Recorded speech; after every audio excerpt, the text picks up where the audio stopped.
I've been meaning to review a Doctor Who episode for a while now, but it's not really something original, and I don't think people would really base whether or not they'll watch a particular Doctor Who episode based on one review, let alone mine.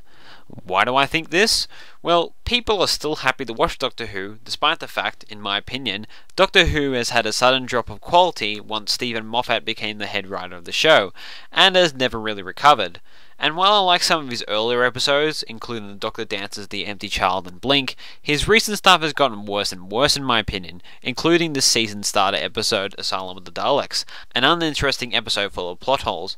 The second episode was called Dinosaurs in a Spaceship, and I believe it to be one of the better episodes in a while for the show. And as for the third episode, the subject of this video, well, it's not that bad either.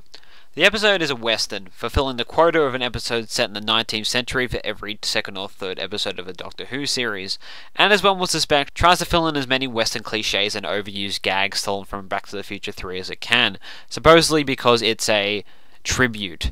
But while it does this, I do like the western atmosphere, and I'm glad there isn't a scene of a drunkard or a pub with can-can dancers throwing them to fully overflow the cliche bucket. But it is an excuse to have town arguments and gun draws and, well, whatever. It's expected, I guess. The story is about a town that is essentially being held hostage by a cyborg that they call the Gunslinger. The Gunslinger wants a man called the Doctor, which, like the last episode's twist, isn't actually the Doctor, but instead a different alien named Jex, who has crashed on planet Earth and supplying the town with electricity. Don't worry, I'm not spoiling this to you, you'll only find it out within the first 5 minutes. The town complains that they cannot leave the town or get supplies, otherwise the Gunslinger would kill them, but I don't really fully understand what's going on because later in the episode they explain that the Gunslinger does not attack innocent people. This kind of confusion reminds me of Battleship. There's also a line drawn around the town by Wood, but it isn't fully explained why the Gunslinger can't just cross the line and attack the crashed alien. Apparently people will get in the way of Jex, but the cyborg couldn't really just move the people out of the way, and it further brings up the question about what's the Gunslinger's deal. He can kill people exiting the town, but not people to get to Jex? And why is there a certain line he can't cross? It all doesn't make much sense, especially when the Doctor suggests to bring the TARDIS to the town to evacuate the town and just completely forgets about this when he learns the midpoint twist. And of course, I'll be avoiding spoilers and not telling you what this midpoint twist is or what comes after it, but it probably wouldn't matter anyway because this episode isn't exactly unpredictable. The midpoint twist you can see coming in some kind of fashion, and the ending is kind of typical Doctor Who. There's not really much for Rory or Amy to do in this episode, but I'm not really complaining. I do like some of the conversations between the Doctor and the town people as well as Jex and the Gunslinger himself, and I do really like Isaac, the town's marshal. The town, however, always in the episode feels kind of empty, as we don't really see many of the inhabitants doing much. Even if there's meant to be 81 people in the town, there should be more involvement in them.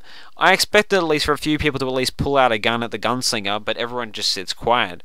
The Doctor and crew don't really make too much use of the town's buildings either. I didn't really mind this, but again it makes it hard to really feel what the Doctor is fighting for. Oh well, the western town is still believable, and as I said earlier, I generally like the atmosphere, and I like it that they don't really try too hard to make the setting feel dark or scary, just a small innocent town with fear. I feel like the best thing about this episode, A Town Called Mercy, is that it's a very unlike a Doctor Who episode, for the most part anyway. It's got no cheesy special effects or alien effects, no loud explosions, no hordes of monotonous creatures repeating the same lines over and over again, no annoying archetypal supporting characters. There's a lot of good dialogue in this episode, and it feels much more real than the typical Doctor Who stuff, with much less obvious humour, giving a much more serious tone, which is something I really liked. What this episode really did remind me of, though, was an episode of Stargate or Stargate Atlantis, due to its serious tone. But yeah, I feel this episode will be pretty forgettable, and there's nothing really unique or surprising about it. The main reason it suffers is that its conflict really isn't explained properly, leading to plot holes, and just general confusion on the audience. It's not a particularly bad or annoying episode, just a very meh one. I'll give this episode a 6 out of 10.